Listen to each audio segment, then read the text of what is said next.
사무엘상 24장 말씀을 살펴보도록 하겠습니다. 1절과 2절을 다시 한번 보세요. 사울이 블레셋 사람을 쫓다가 돌아오매 어떤 사람이 그에게 말하여 이르되 보소서 다윗이 어디에 있어요? 엔게디 광야에 있더이다 하니 사울이 온 이스라엘에서 택한 사람 3,000명을 거느리고 다윗과 그의 사람들을 찾으러 들염소 바위로 갔다고 말씀하고 있습니다. 여러분 지난 시간에 생각나시나요? 우리 사무엘상 23절이 어떻게 맨 마지막에 어떻게 끝나죠? 사울이 광야에 있는 다윗을 계속해서 쫓아다니다가 거의 잡을 뻔하지 않았습니까?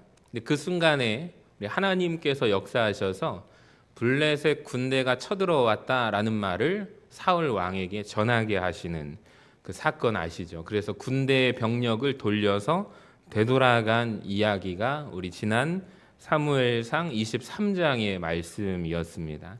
자, 그리고 오늘 이렇게 말씀하십니다. 1절을 다시 보여주시면 사울이 블레셋 사람을 쫓다가 돌아오매, 그러니까 블레셋 사람을 쫓았다라는 말로 유추해 보건대 사울은 승리했던 것 같습니다. 우리가 놓치지 말아야 할 것은 하나입니다. 사울은 왕으로 하나님께서 세워주신 이후에 사울은 모든 전쟁에서 승리하는 인생이었다는 것입니다. 즉 다시 말하면 승승장구하는 인생이었습니다. 그는 마지막 블레셋 전투에서만 실패해서 패배해서 죽었을 뿐 사실 사울은 어떤 인생인가? 져본 적이 없는 인생입니다. 처음에 그가 등장하고 11장에서 암몬 사람 나하스와의 전투에서 승리하게 되죠. 또 13장에서 14장에는 블레셋과의 싸움에서 승리하게 됩니다. 그러니까 어려움이 비록 있었지만 또 금식하라라는 명령을 경솔하게 내리긴 했었지만 어쨌든 결과적으로 보면은 그는 승리한 것이에요. 또 15장에 보면은 이제 아말렉과의 전투에서도 승리하게 됩니다. 그러니까 사울은 분명히 전쟁에서 이겼어요. 승리했어요. 그러니까 비록 하나님 말씀에 온전히 순종하지 않아서 버림받았지만 그는 전투에서 승리했던 사람입니다. 그리고 17장에 등장하는 골리앗과의 전투 기억나시죠? 부하 다윗으로 말미암아서 사울의 군대가 승리한 것입니다. 그러니까 사울은 즉 패배를 모르던 인생이에요. 사무엘상 14장 47절에 이렇게 되어 있습니다. 한번 보여주시면 사울이 이스라엘 왕위에 오른 후에 사방에 있는 모든 대적 곧 모압과 암몬 자손과 에돔과 소바의 왕들과 블레셋 사람들을 쳤는데 같이 읽어볼까요? 시작. 향하는 곳마다 이겼고. 그러니까 여러분 향하는 곳마다 왕의 자리에 있을 때마다 사울은 가는 곳마다 승리하는 인생이었습니다. 그러니까 잊지 말아야 할 것은 곧 승승장구하는 인생이 사울의 인생이죠. 여러분 보세요. 오늘도 블레셋이 쳐들어왔거든요. 근데 쫓아가서 싸우니까 또 어떻게 돼요? 또 승리해요. 이겨요. 그래서 블레셋 사람들을 쫓다가 돌아오게 되었습니다. 자, 그런데 생각해 보세요. 겨우 전쟁을 마치고 집에 돌아오는 길에 사울 곁에서 어떤 사람이 말하기를 뭐라고 해요? 다윗이 어디에 있대요? 엔게디 광야에 있다라는 말을 전합니다. 2절을 한번 보여주시면 확실히 구체적으로 장소까지 말해요. 어디로 가면은 다윗을 쫓을 수 있대요? 들염소 바위로 가는 것을 보니까 이제 확실합니다. 들염소 바위 쪽으로 가면은 다윗을 잡을 수 있습니다라고 말을 하는 거예요. 자, 그랬더니 사울이 어떻게 하느냐? 저 같으면 좀 쉴 텐데 쉬지 않습니다. 그러니까 지친 병사들을 그는 생각하지 않아요. 그러니까 오늘 우리 말씀을 통해서 첫 번째로 보는 것은 사울의 인생은 쉼없는 인생이다라고 말할 것입니다. 지친 병사들을 생각하지 않고 다윗을 잡으러 또 가는 것입니다. 그러니까 여러분 사울을 오늘날로 말한다면 그는 어떤 인생인가? 일 중독적인 인생이다라는 거예요. 절호의 기회, 찬스를 놓칠 수 없기 때문이죠. 사람들이 말합니다. 사울 곁에서 이번에는 왕이시여 확실합니다. 이번에 쫓아가서 달려가면 들염소 바위 곁으로 가면 다윗을 잡아올 수가 있습니다. 그러니까 엔게디 광야에 있는데 구체적인 장소까지 얘기를 하면서 이 지금 절호의 기회를 놓치면 안 되니까 지금 사울이 쉬어야 하는데 쉬지 못하고 달려가는 것입니다. 또 가는 거죠. 그러니까 얼핏 보면 사울은 쫓아가는 인생 같아 보입니다. 블레셋 군대를 쫓아갔고 또 다윗의 뒤를 쫓아가지 않습니까? 근데 사실 사울은 말씀을 묵상하면서 쫓기는 인생 같아 보입니다. 자기가 지금 쫓고 있습니다. 그런데 사실 말하면 사울은 쫓기는 인생이에요. 그러니까 자기는 그런 사실을 꿈에도 몰라요. 자기가 객관적으로 볼 때는 나는 지금 추격하고 있고 블레셋을 추격하고 쫓아가고 다윗을 지금 쫓고 있기 때문입니다. 그러니까 다 자기가 조절하는 것 같아요. 컨트롤하는 것 같아요. 근데 그게 아닙니다. 사실 매우 쫓기는 인생이라는 것을 알게 되었습니다. 왜 그러냐면 그의 눈에 보이는 것이 지금 오직 한 가지밖에 없어요. 누구죠? 원수 다윗밖에 보이지 않기 때문입니다. 그러니까 자기가 정한 목표, 자기가 이 정한 목표를 향해서 달려갈 때 확실하게 달려가니까 이것을 성취하기 위해서는 밤낮 쉬지 않고 지치지 않고 달려갑니다. 그러니까 지쳐있는 군사들이 눈에 들어와요? 안 들어와요? 들어오지 않는 거예요. 그러니까 사울은 오직 원수 다윗을 쫓아가기에 급급합니다. 집에서 지금 자기를 기다리고 있을 아내와 가족들이 눈에 들어오지 않아요. 성경에 사울의 아내 이름이 나옵니다. 사울 아내의 이름이 아히노암입니다. 아히노암. 사무엘상 14장에 나오죠. 여러분 그러니까 한번 생각해 보세요. 사울의 아내만큼 불쌍한 여인이 없는 거예요. 남편이 집에 돌아옵니까? 돌아오지 않습니다. 목표를 달성하기 위해서 다윗을 잡기 위해서 다윗이 광야에 있으니까 자기도 부하 병력들을 데리고 그 광야에서 자고 사는 사람입니다. 그러니까 정리해 봅시다. 사울은 어떤 인생이냐? 승승장구하는 인생이에요. 일 중독이고요. 쫓아다닙니다. 목표를 향해서 쫓아갑니다. 근데 사실은 엄밀히 말해볼까요? 그는 쫓기는 인생입니다. 그러니까 목표 외에는 자기 목표 외에는 사람들이 자기 눈에 들어오지 않습니다. 자 그렇다면 여기까지 이르르고 제가 질문을 한번 던져봤어요. 사울 그는 과연 행복했을까? 여러분 어떻습니까? 사울은 행복했을까요? 승승장구하잖아요. 그의 삶은 행복했을까요? 행복하지 않았을 거예요. 왜 그러냐면 성경에 보니까 사울은 악령, 악신에 시달리고 있다라고 나옵니다. 그러니까 평안히 잠을 잘 수 있어요, 없어요? 잠을 못 잡니다. 그러니까 오늘날 용어로 이 시대 용어로 표현하면 사울은 곧 불면증, 또 우울증, 조울증에 시달리고 있습니다. 그러니까 다른 사람들이 나를 해칠지도 몰라 이 왕위의 자리에 있으면서 승승장구하고 있지만 피해 망상에 시달리고 있어요. 그 예로 대표적으로 요나단에게 자기 아들에게 막 폭언을 퍼붓고 심지어 자기 사랑하는 아들에게 창을 던지기까지 하지 않습니까? 죽이려고 합니다. 그러니까 그의 마음의 단면을 보여주는 것이죠. 평안하지 않습니다. 그러니까 여러분 굉장히 중요합니다. 성공하는 인생 같아 보여요. 평안하지 않아요. 남들 눈으로 볼 때 그 사람은 지금 잘 되고 있다고요. 승승장구하는 것 같은데 엄청 바쁘게 이 시대를 살아가는데 그는 정작 행복하지 않습니다. 그러니까 여러분 행복이 인생의 행복이 거기에 있지 않다는 말입니다. 근데 저는 말씀을 묵상하면서 항상 제가 우리 성도님들하고 말씀을 나눌 때 적용은 누구를 향해야 되죠? 항상 나를 향해야 된다라고 말씀을 드렸습니다. 그러니까 성경 속에서 제일 좋은 것은 성경 말씀의 거울을 통해서 내 자신을 들여다보는 게 너무 중요하다고 생각합니다. 저는 1절과 2절 말씀을 우리가 읽었지만 말씀을 묵상하면서 누가 보이냐면 이 나라 사람들이 보이는 거예요. 특히 우리나라 국민들의 모습이 보이는 거예요. 21세기 대한민국을 살아가는 이 땅의 모든 사람들이 보이는 거예요. 여러분 보세요. 다 사울처럼 살아갑니다. 그러니까 성경에서 저는 우리를 볼 수 있다고 생각해요.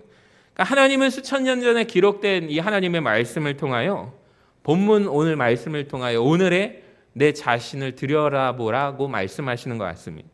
그러니까 이 사울처럼 살아가는 사람들, 이 시대 현대인들이 얼마나 많은지 모릅니다. 제가 보니까 제일 먼저 사울 곁에서 사울이 이렇게 계속해서 바쁜 삶을 살아갈 수밖에 없는 이유는 무엇일까? 그 원인을 한번 찾아봤어요. 그 사울이 바쁠 수밖에 없는 원동력이 뭘까요, 여러분? 저는 주변에 있는 사람들이라고 생각을 합니다.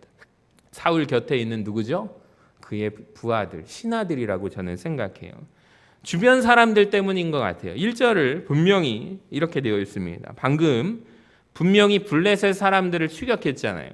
막 쫓고서 이제 집에 들어왔거든요. 근데 곁에 있는 어떤 사람이 이런 말을 하는 거예요. 이번에는 확실합니다. 왕이시여, 엔게디 광야에 가기만 하면 그곳에 2절을 보여주시면 들염소 바위 곁으로 가기만 하면 누구를 잡을 수 있습니다? 다윗을 잡을 수 있습니다.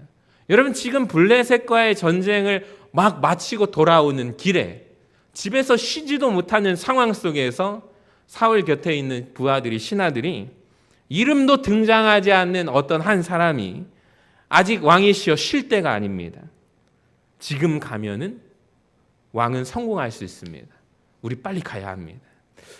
여러분 어떻게 생각이 드십니까? 그러니까 사울의 옆에 있는 사람, 그러니까 우리도 한번 돌아봐야 돼요. 내 곁에 지금 나는 어떤 사람들과 대화를 하고 있는가? 그러니까 오늘날에도 보면은 이런 사람들이 굉장히 많아요. 이번에 확실하다고. 이번에는 지금 영끌해가지고 뭐 살 때다? 집을 살 때다라고 말하는 사람들이 있어요. 확실히 지금 돈 벌려면, 성공하려면 지금 사야 된다. 그러니까 집 사는 거는 항상 지금 사야 된대요. 항상 뉴스를 보면은 언제는 대통령이 그랬잖아요. 영끌이 뭔지 아십니까? 영혼을 끌어모아서 집을 사야 된다. 그 사람들 지금 어떻게 됐습니까? 대통령 말 듣고 샀다가 지금 큰일 났습니다. 이게 한국의 모습인 거예요. 항상 집은 맨날 사람들이 그래요. 지금 사야 된다고. 지금 사야 된다고 말합니다. 지금 말해야, 지금 이때 움직여야 확실히 성공할 수 있다고. 쉬지 못하는 거예요. 그러니까 사람 주변에 누가 있는가 참 중요합니다.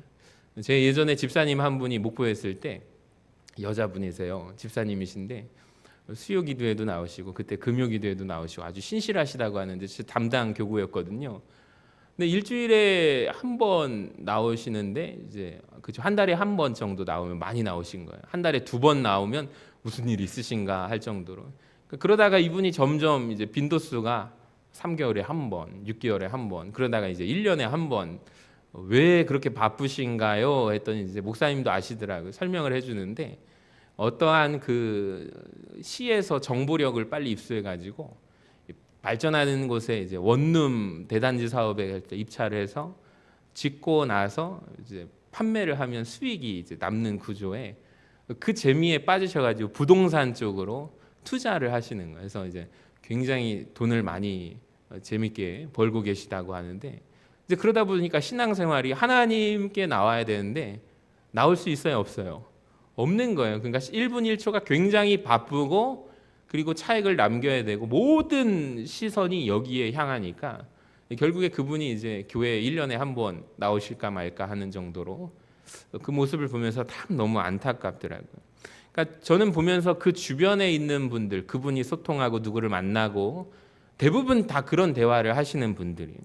그러니까 사람이 주변에 누가 있는가, 난 누구를 만나서 오늘 어떤 대화를 하는가, 이게 참 중요한 것 같습니다. 그러니까 여러분, 사람은 왜 그런지 아십니까? 듣는 대로 움직이는 존재이기 때문입니다.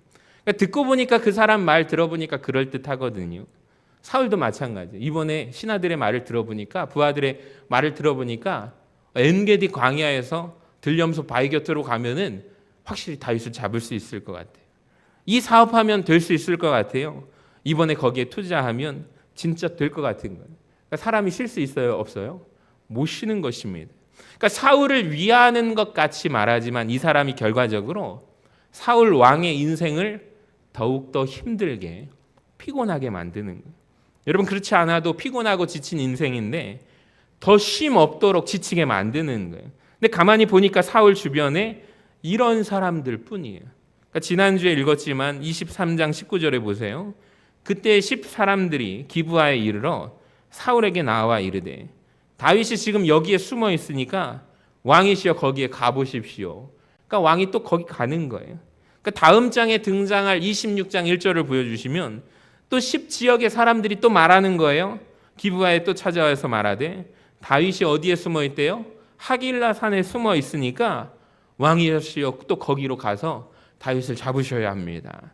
그러니까 사울 주변 곁에는 늘 이런 사람들 뿐입니다. 그러니까 겉으로 볼 때는 사울을 위해서 하는 것 같잖아요. 아니요. 이 사람들이야말로 저기 가면 성공할 수 있다. 이번에는 확실하다. 저기 한번 가봐라. 이 사람들 때문에 사울의 영혼은 점점 피폐해져 갑니다. 그러니까 사울 곁에 단 한 사람도 이런 사람이 없다는 게 너무 가슴 아팠어요. 왕이시여 다윗 잡으려다가 누가 먼저 쓰러질 것 같습니까? 당신 먼저 쓰러질 것 같습니다. 왕의 쉼없이 달려오는 이 삶이 나는 너무 안타깝습니다. 이렇게 얘기해 주는 사람이 단 한 사람도 없다는 것입니다. 그러니까 더 중요한 것은 그 이상으로 영적인 조언을 해주는 사람이 사울 곁에 없어요. 단 한 사람도 없어요. 지금까지 왕이 다윗을 향해서 병력을 동원해서 추격을 했지 않습니까? 근데 다윗을 못 잡지 않았습니까? 그러니까 당신이 지금 하나님을 놓친 게 문제입니다. 그러니까 당신이 하나님 앞에 돌아오지 않는 한 절대로 다윗 못 잡습니다. 다윗을 잡을 수도 없고 다윗을 잡는다고 해도 왕의 인생은 행복하지 않을 것입니다. 그걸 말해주는 사람이 곁에 단 한 사람도 없다는 것이 비극이죠. 아마도 왕이기 때문에 왕이 듣기에 좋은 소리를 해야 하기 때문에 목을 걸고 말할 만한 사람이 한 사람도 없었을 거예요. 근데 참 너무 슬프지 않습니까? 다음 장에 읽을 내용인데 사무엘 선지자가 죽어요.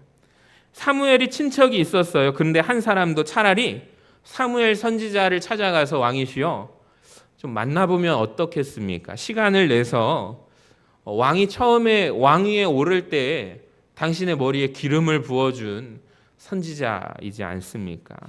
그 선지자를 좀 만나서 당신의 영혼의 상태가 너무 불쌍한데 이렇게 살다가는 망하니 하나님의 사람에게로 우리가 한번 가보는 것은 어떠하겠습니까? 그러니까 사울의 멈출 수 없는 지금 인생에 브레이크를 걸어줄 사람이 사울 곁에 단 한 명도 없다는 것이 비극입니다. 근데 다윗은 어떻습니까? 다윗은 달랐어요. 그 주변에는 많은 사람들이 있었죠. 500명이나 되는 사람들이 아둘람 공동체가 함께 거했습니다. 그리고 주변에 갓 선지자도 있어요. 또 우리가 익히 알고 있는 나단 선지자도 다윗 곁에 있습니다. 얼마 전에는 절친한 요나단이 찾아와서 여호와를 다윗으로 말미암아 힘있게 의지할 수 있도록 곁에서 기도하고 도와주지 않습니까? 그러니까 나중에 다윗이 정욕에 사로잡혔을 때 잘못된 길로 방향으로 나아갔을 때 그의 인생에 제동을 해주고 하나님 말씀을 대언하는 나단 선지자가 찾아와서 꾸짖지 않습니까? 하나님의 말씀을 대언하지 않습니까? 근데 사울을 보세요. 곁에 아무도 없는 거예요. 여러분 오늘 이 말씀은 우리에게도 마찬가지입니다. 우리 곁을 한번 보세요. 내 주변을 한번 돌아보세요. 여러분 주변에 과연 어떤 분들이 계십니까? 이런 어떤 사람들 이렇게 하면 세상에서 당신 승리할 수 있다. 성공할 수 있다. 혹 이분들로 인해서 여러분 인생이 망가지고 있지는 않습니까? 그러니까 여러분 주변에 계신 분들이 어떤 분들이 계셔야 하냐면 하나님이 없는 한 너의 인생은 망한다고 꾸짖어 줄 수 있는 부모님이 필요합니다. 하나님을 떠나는 한 너는 잘 될 수 없고 너의 인생은 피폐해지게 될 것이다. 다시 하나님께로 돌아와라. 세상 것 쫓아다니지 말고 쫓아다녀보지 않았냐고. 이제는 이 자리에서 하나님을 뜨겁게 찾아야 하니 우리 서신교회 수요기도에 한번 나아가 보자고. 할렐루야. 여러분 이렇게 말할 수 있는 분들이 여러분이 되어주시기를 바라고 또 여러분이 조언을 해주심으로 말미암아 한 분 한 분이 돌아오는 은혜가 있기를 원합니다. 그래서 저는 교회 사명이 뭘까라고 생각을 해봤어요. 여러분 아까 유복희 집사님 기도하셨는데 우리 중고등부 여름 사역을 준비하고 있습니다. 다음 주 더 기도해야 될 제목이 있어요. 원래 우리 교회가 이번 주의 날짜로 예약을 했어요. 날씨 아주 좋죠. 오늘 마치는 일정인데 월요일부터 화요일, 수요일 다음 주에 보니까 비 온답니다. 뜨겁게 기도해야 되겠어요. 목사님께서 그 약속 예약을 착각하시고 그래서 달이 넘어갔어요. 8월부터 이제 월화수 진행하게 되는데 우리 기도하면 날씨도 변화시키니까 우리 함께 기도해야 할 줄로 믿습니다. 그러니까 고흥 우천교회라는 곳을 이제 가게 된 계기가 이제 소록도가 코로나 이후로 이제 개방하지 않고 또 이제 신청을 해서 하루 갔다가 이제 오기 때문에 숙소를 여수로 잡을 것인가 이제 고흥으로 잡을 것인가 그래서 이제 이번 주제가 사랑하기 프로젝트 예수님처럼 서로 사랑하다 이 주제로 진행하게 되는데 또 여수 애왕원 교회를 또 방문하게 되고 우리 기독교인들로서 저도 애왕원 교회를 다녀왔는데 그 역사적인 현장을 못 다녀오신 분들도 많아요. 그러니까 해외 선교라든지 그것도 중요하지만 저는 국내에서 성지순례도 우리가 꼭 찾아가는 것이 중요하다. 왜 그러냐면 예수 그리스도의 그리스도 기독교 사랑으로 전 세계를 놀래킨 장소를 우리 중고등부 학생들과 교사들이 간다는 것은 저는 너무나 큰 의미가 있는 것 같아요. 그러니까 초창기 기독교 시절에 우리가 예수님의 사랑을 또 흘려보내는 역할들을 감당했던 그 순교지 사랑이 넘치는 곳에 가서 우리 예수님처럼 사랑하자는 주제를 가지고 간다는 것이 너무나도 귀한 일인 것 같습니다. 그러니까 교회의 사명이 바로 이것이라고 저는 생각해요. 여러분 오늘 말씀에 나오는 것처럼 그 어떤 사람, 사울 곁에 있는 사람일까? 아니면 다윗 곁에서 그 어떤 사람, 다윗 곁에서 잘못된 길을 나아갈 때 말해주는 사람일까? 저는 이 시대를 살아가는 현대 사울들이 많다고 생각합니다.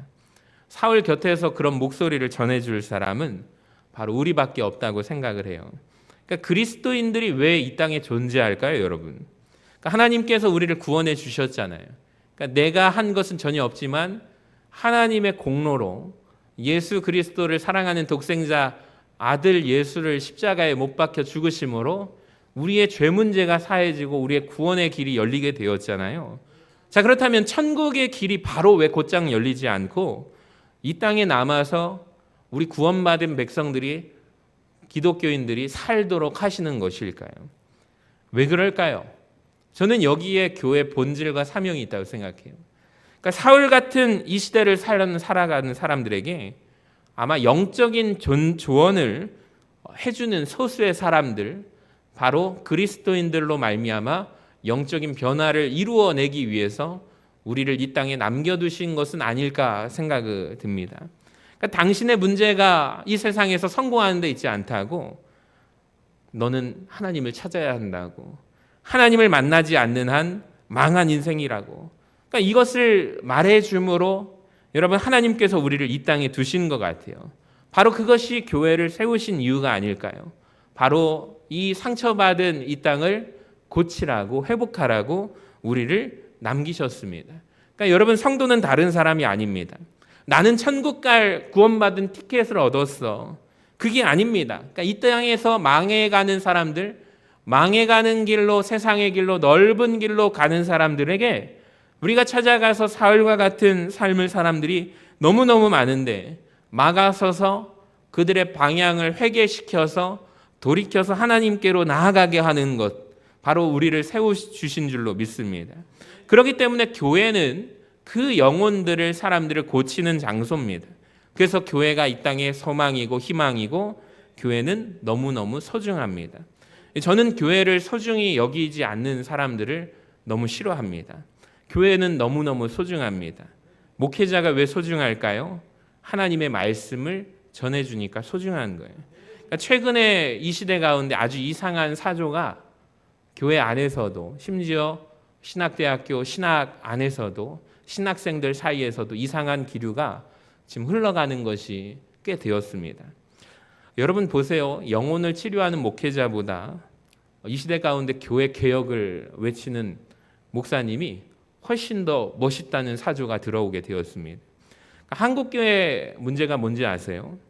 지금 신학생들 사이에서도 지금 자꾸 논의되고 그들이 꿈꾸는 목회적인 분위기가 무엇이냐면, 기존의 기성교회, 우리 같은 이제 장로교단의 전통교회, 이런 분위기 가운데 자기들이 개혁을 해서 개혁을 외치는 목회자가 되는 것이 그들의 꿈이라고 합니다. 예를 들어서 건물을 안 짓겠다. 요즘 그렇잖아요. 그런 교회들이 몇 교회 있잖아요. 학교 강당을 빌려 쓰는 목사님이 참 멋있다. 또 이런 목사님이 멋있대요. 수적 성장 따위는 나는 관심이 없다. 되게 멋있대요. 세습을 안 하고 분립개척을 하겠다. 그러니까 부목사님에게 이제 성도를 띄어서 분립개척을 하겠다. 이런 말을 교회 개혁을 하는 분들이 굉장히 멋있다는 사조가 요즘에 들어왔습니다. 근데 저는 여기에 반대합니다. 여러분 한번 똑바로 한번 생각해 볼까요? 정말로 하나님께서 우리에게 원하시는 것은 뭘까요, 여러분? 그러니까 하나님께서 우리가 교회 개혁에 대해서 이야기하기를 원하실까요? 복음의 능력을 말하기를 원하실까요? 그러니까 하나님은 우리가 영혼들을 만지고 살리고 치료하고 고쳐주시기를 원하신다는 것을 믿으시기를 바랍니다. 그래서 교회는 병원입니다. 교회가 무엇인지 우리가 정확하게 알아야 합니다. 목사는 저는 영혼들을 수술대 위에 올려서 복음의 능력으로 고쳐내는 영혼의 의사라고 저는 생각을 합니다. 그러니까 저는 하나님께서 세우신 사람들이 바로 목회자라고 생각을 해요. 여러분 한번 의사에 대해서 한번 정의를 지어볼까요? 어떤 의사가 훌륭하고 좋은 의사라고 생각하십니까? 예를 들어서 환자들을 모아놓고 환자들에게 이런 말을 선동하는 의사 선생님은 어떻습니까? 대한민국 의료계가 얼마나 타락했는지 아시냐고 의료개혁을 외쳐야 한다고 그렇게 얘기하는 의사 선생님 멋일까요? 멋진 의사일까요? 아니면 중증에 걸린 환자를 치료해주는 의사가 멋진 의사일까요? 지금 환자가 너무 많으니까 저기 분립해서 병원 하나 세웁시다. 우리 병원 건물 세우지 말고 강당에서 진료하는 것은 어떻습니까? 본질이 뭘까요, 여러분? 본질 아닌 것에 저는 우리가 에너지를 쓰고 있다고 생각해요. 본질이 뭘까요? 지금 이 시대 가운데 교회 안에서도 본질의 문제로 싸우는 교회는 없고요. 비본질적인 것으로 성도들끼리 싸우고 갈라지고 있습니다. 수많은 사람들이 병들어서 죽어가고 있는데 그 사람들을 누가 고칠 거냐 이것입니다. 여러분 우리가 본질이 아닌 것에 너무 에너지 쓰지 마시기를 바랍니다. 그러니까 사람들을 살려야 하지 않겠습니까? 아까 교회는 병원이라고 했습니다. 영혼의 수술대 위에 올리는 병원이라고 했습니다. 이 시대 가운데 세상적인 세속적인 가치관으로 망해가는 사람들이 너무너무 많습니다. 제가 타 지역에 갔다가 다시 전주에 와서 지금 목회를 하는데 병원들을 갈 때마다 신방 다닐 때마다 느끼는 것이 전주의 병원들이 다 커졌어요. 옛날의 모습들을 제가 기억하고 있는데 다 좋아졌어요. 리모델링하고 확장되고 더 많아졌어요. 부속 건물들도 많아져가지고 전북대학교 병원 가보니까 엄청 커요. 근데 관계자들은 뭐라고 말하냐면 더 지어야 된대요. 시설이 부족하고 환자들이 너무 많아서 수용할 수가 없어서 더 확장해야 되고 더 지어야 된대요. 근데 사람들은 여기에 대해서 의구심을 갖지 않습니다. 왜 이렇게 병원 크게 짓죠? 왜 건물 더 짓죠? 이런 얘기를 아무도 하지 않습니다. 근데 교회에 대해서 사람들은 왜 교회를 더 크게 지어야 되죠? 라고 요즘 말하는 시대입니다. 왜 이런 질문을 할까요? 저는 그 이유는 하나입니다. 교회가 뭔지 모르기 때문입니다. 여러분 몰려드는 환자들을 위해서 병원 건물이 필요한 것과 저는 똑같은 것이라고 생각합니다. 그러니까 누가 건물을 우상화한다고 하는데 누가 그 어떤 사람이 건물을 우상화합니까? 그러니까 누구도 우상화하지 않습니다. 저는 여기에 우리가 본질적인 것을 알아야 합니다. 왜 우리 교회가 중고등부 여름 수련회를 할까요? 여름 수련회를 할 때마다 이제 같이 기도해 주시고 눈물로 같이 한 마음으로 기도에 동참해 주시고 우리 중고등부 한 명 한 명을 놓고 교사들을 놓고 기도해 주시는 분들이 있는가 하면 대부분 뒷짐지고 그건 교사들의 역할이지라고 하시면서 참여하지 않는 분들도 상당수가 있습니다. 저는 영혼의 수술이기 때문에 우리가 이 사역에 목숨 걸어야 한다고 생각합니다. 그러니까 저도 고등학교 시절에 주님을 인격적으로 만났거든요. 목회자의 길을 가기로 결단한 게 고등학교 2학년 때입니다. 그러니까 주일에 우리 박인섭 장로님 딸 가정이 서울에서 내려와서 우리 교양교회잖아요. 서신교회 와가지고 함께 온 가족이 예배를 드렸어요. 박슬기 집사님이. 마침 교회에서 중고등부 여름 수련회 홍보를 제가 했어요. 광고를 했어요.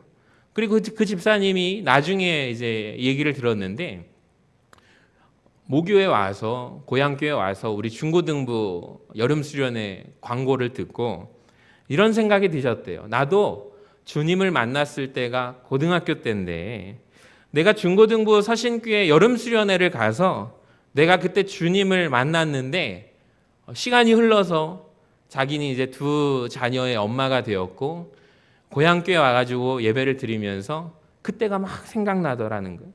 그러니까 마음의 감동을 하나님께서 주셨대요. 그래서 그 어머니 권사님께, 최정숙 권사님께 엄마 작지만 우리 중고등부 여름 수련회 잘 아이들 학생들이 하나님 만났으면 좋겠다고 작은 후원금을 보내주셨다는 거예요. 할렐루야. 저는 그 얘기를 듣고 얼마나 기쁜 감동이 또 감사한 마음이 들었는지 모릅니다. 여러분, 우리 교사들도 이 자리에 오셨는데 여름 수련회 때 학생들 잘 먹이는 것 너무너무 중요하죠. 근데 여러분, 이 세상에 우리 지금 주일학교를 여름 성경학교를 끝났는데 지금 이 시대 가운데 많은 어린이들, 학생들, 심지어 청년들도 감사할 줄 모르는 세상이 되었다는 건 아세요? 정말 감사할 줄 몰라요. 왜 그래요? 풍족하기 때문이에요. 그러니까 어려운 것은 사서라도 경험하게 하라라는 말이 있잖아요. 근데 그들이 감사할 줄 몰라요. 당연하게 여기고요. 간식 주면요. 집에서는 더 잘 먹기 때문에 감사할 줄 몰라요. 근데 교회가 이 시대 가운데 여러분 감당해야 할 것이, 저는 성경 말씀, 하나님의 살아있는 말씀도 전하는 것도 중요하지만 인성교육도 교회가 함께 가르쳐야 한다고 저는 생각이 듭니다. 그러니까 교회에 와서 우리 학생들에게 저는 이 말을 자주 해요. 너희들 교회 왔구나, 잘 왔다. 그리고 하나님 만나러 왔으니까 기도하자. 그렇게 하면은 애들이요 뻥 쪄가지고 쳐다봐요. 목사님 만나가지고 이상한 소리 들었네.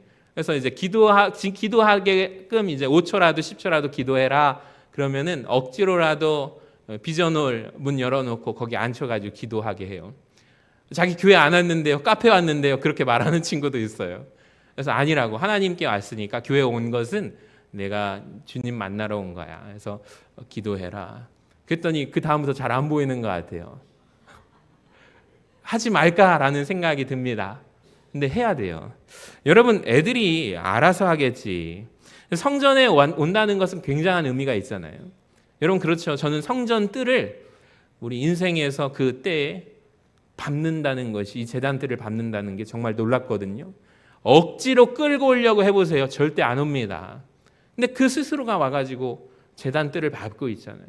교회 온다는 것은 엄청난 역사예요. 그러니까 성전에 왔으면 주님을 생각하는 거야 라고 가르쳐 주셔야 돼요. 그리고 어른들에게 인사하는 방법도 우리 선생님들이 가르쳐 주셔야 돼요. 애들이 알아서 하겠지. 학생들을 방치하는 것만큼 정말 무서운 것은 없습니다. 그러니까 주님의 성품으로 가르쳐 주셔야 돼요.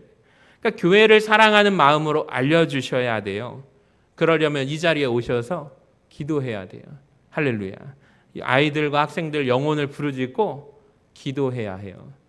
특히 우리가 교회가 이제 신발을 벗고 들어가다가 신발을 신고 들어가는 분위기로 바뀌었는데 아이들이, 학생들이 장의자를 막 신발 신고 넘고 밟고 다닌대요. 그거 아세요? 그거에 대해서 여러분 어떻게 생각하세요? 뭐 그럴 수도 있지. 아닙니다. 저는 성전의 기물은 정말로 성물이잖아요. 그러니까 하나님 앞에 누군가가 헌신하고 자원함으로 우리가 그 또 애들 신발 밟았다고 해가지고 누군가 막 추적하지 마시고 정말 중요한 것은 우리가 가르쳐 줘야 돼요. 그러니까 성전을 사랑하는 방법을 가르쳐 주셔야 돼요. 그러려면 우리 교사들이 먼저 보여주셔야 돼요. 그러니까 이 세상에 정말 사울과 같은 영혼들이 넘쳐납니다. 근데 그 주변에서 당신 그 길로 가면 망한다고 얘기해 줄 사람이 하나도 없어요. 그러니까 이렇게 하면 성공할 것이라고 말하는 사람들만 주변에 가득합니다. 여러분, 근데 우리가 추구해야 될 것은, 여러분도 마찬가지일 거예요. 우리 서신교회 내가 지금 이 자리까지 온 것은 어떤 권사님이, 어떤 장로님이 이 집사 이렇게 하면 안 돼 해주셨지만 나는 과연 지금 그분들은 이제 돌아가시고 천국 가시고 난 뒤에 나는 그 역할을 하고 있습니까? 나는 그만큼 영향력을 주고 있나요? 아니면 교회 안에서 쓴소리는, 싫은 소리는 요즘 사람들 안 좋아하니까, 젊은 사람들 그런 거 얘기하면은 이제 내 얼굴도 안 보고 인사도 안 받아주네, 그런 거 할 필요 있어? 여러분, 아닙니다. 해 주셔야만 합니다. 그러니까 교회가 영적인 멘토가 되어서 한 분이 한 분이 그분들의 인생과 영혼을 놓고 기도하시고 권고하시고 같이 함께 신앙적으로 성숙할 수 있도록 저는 붙들어주고 기도하는 것이 너무 중요하다고 생각합니다. 여러분, 1절과 2절 사이에 보시면 사울을 막아주는 한 사람이라도 있었으면 얼마나 좋을까. 당신이 다윗을 쫓아갈 것이 아니라 지금 누구를 쫓아가야 합니다? 따라합시다. 하나님을 쫓아야 합니다. 여러분, 그 하나님 앞에로 사울의 영혼을 이끌고 갈 수 있는 그 한 사람이 저와 여러분 되시기를 주님의 이름으로 간절히 축원합니다. 말씀을 마치겠습니다. 사울을 보세요. 사울이 승승장구하는 인생입니다. 패배를 모르는, 성공만 하는 인생 가운데 일 중독자였습니다. 성실히 목표 지향적으로 다윗을 추격했던, 일했던 사람입니다. 근데 정작 그 자신은 행복하지 않아요. 오늘날 사울과 같이 살고 있는 사람들이 너무 많은데 하나님께서 오늘 이 본문을 통해서 내 자신을 돌아보게 하시고 나에게 주시는 음성을 우리가 듣게 되기를 소망합니다. 말씀을 마칩니다. 사울 옆에 어떤 사람이 있는가가 정말 중요해요. 옆에 어떤 사람이 무슨 말을 해주는가가 정말 중요합니다. 여러분, 우리 교회가 무슨 조언을 해주어야 할까요? 여러분, 그 말을 하라고 우리를 부르신 줄로 믿습니다.